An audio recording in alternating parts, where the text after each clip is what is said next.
you would, open your hymn books to number 527. That'll be your first song that Brad will be leading. Then after that song, I want to have Brad tell you the number for the next one. And I do want to make a couple of remarks before that song. The third one, he can just go as he wishes. But in this hymn here, this hymn has been used by many of God's people all over the world. The most outstanding thing I ever heard in my life was how that missionary up into the Orient around the Vietnam, watching those boat people cross and go to Australia, he heard these Vietnamese people singing a song, and the hymn was so interesting to him because he knew the song. As they were leaving on those boats going to Australia, not knowing what's going to happen, they sang this song. It was in their language, but the tune is recognizable all over the world. Years later, while in Chicago, he went by a group where they had been settled in that city, and he went to one of the churches, and guess what he heard? This song in their native tune. The very same people had made it to America, but this song was very much of an anchor to them. Reading to you a little background of the song. Horatio G. Spafford was a successful lawyer and businessman in Chicago with a lovely family, wife, Anna, and 5 children. However, they were not strangers to tears and tragedy. Their young son died with pneumonia in 1871, and in that same year, much of their business was lost in the Great Chicago Fire. Yet, God in His mercy and kindness allowed the business to flourish once more. On November 21st of 1873, the French ocean liner Epler was crossing the Atlantic from the U.S. to Europe with 313 passengers on board. Among the passengers were Mrs. Spafford and their 4 daughters. Although Mr. Spafford had planned to go with his family, he found it necessary to stay in Chicago to help solve an unexpected business problem. He told his wife he would join her and their children in Europe a few days later. His plan was to take another ship. About 4 days into the crossing of the Atlantic, the Ville de Havre, I'm not a Frenchman, but collided with a powerful iron-hulled Scottish ship, Loch Earn. Suddenly, all those on board were in grave danger. Anna hurriedly brought her 4 children to the deck. She knelt there with Anne, Margaret, Lee, Bess, and Talia, and prayed that God would spare them if it be His will, or make them willing to endure whatever waited them. Within approximately 12 minutes, the Ville de Havre slipped beneath the dark waters of the Atlantic, carrying with it 226 of the passengers, including the 4 Spafford children. A sailor rowing a small boat over the spot where the ship went down spotted a woman floating on a piece of wreckage. It was Anna, still alive. He pulled her into the boat, and they were picked up by another large vessel, which 9 days later landed them in Cardiff, Wales. From there, she wired her husband a message which began, "Saved alone, what shall I do?" Mr. Spafford later framed the telegram and placed it in his office. Another of the ship's survivors, Wes, later recalled Anna saying, "God gave me 4 daughters, now they have been taken from me. Someday I will understand why." Mr. Spafford booked passage on the next available ship and left to join his grieving wife. With the ship about 4 days out, the captain called Spafford to his cabin and told him they were over the place where his children went down. According to Bertha Spafford Vester, a daughter born after the tragedy, Spafford wrote, "It is well with my soul while on this journey." They later had several children, and God blessed them greatly.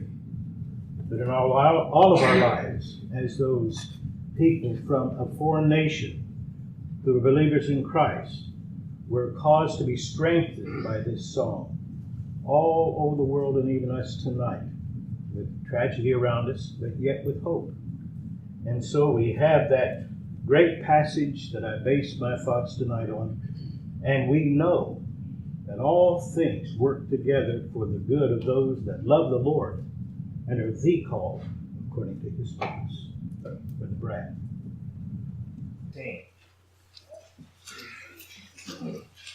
5:15. When Nathan first spoke with me concerning this event and the possibility of it, I did everything I could to encourage him. I have a penchant about singing, and I appreciate Nathan very much for having the faith and for this congregation to be willing to pick their feet up and move forward into this area to encourage congregations and encourage music within the Lord's church. Some years ago, I was quite privileged to preach in Lawrenceburg, Tennessee, and got to know the family of Tom Holland.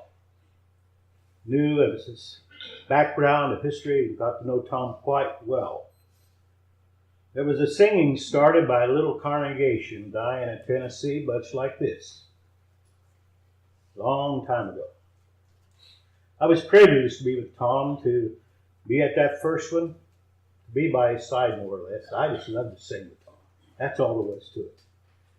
Anyway, it was a tremendous meeting, the very first one.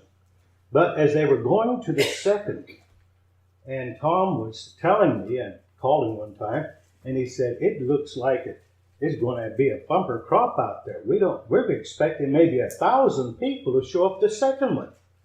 And he was 2 feet off the ground whistling Dixie about it. And he was just thrilled. And so as that singing started, and we sang all night long there, just didn't stop, couldn't stop really with the joy of brothers and sisters there. In the middle of the night, Tom got up. It must have been somewhere about 1 o'clock, something like that. It's sort of a pause like this. And he got up and said, brothers and sisters, I just got to share with you my joy tonight with having so many here. And on my way driving down from Friedharmon, I just got a song on my heart. And he said, I want to sing it to you. And so came the words of this song. Do you love the Lord? Tom didn't know it at the time, but he had picked up that song, I Feel Like Traveling On. But as he led the congregation, and everybody was just, that I feel like traveling on. Everybody knows that. But do you love the Lord? And everybody was just refraining. And I think we sang a second time to try to get the words down. He was just so excited.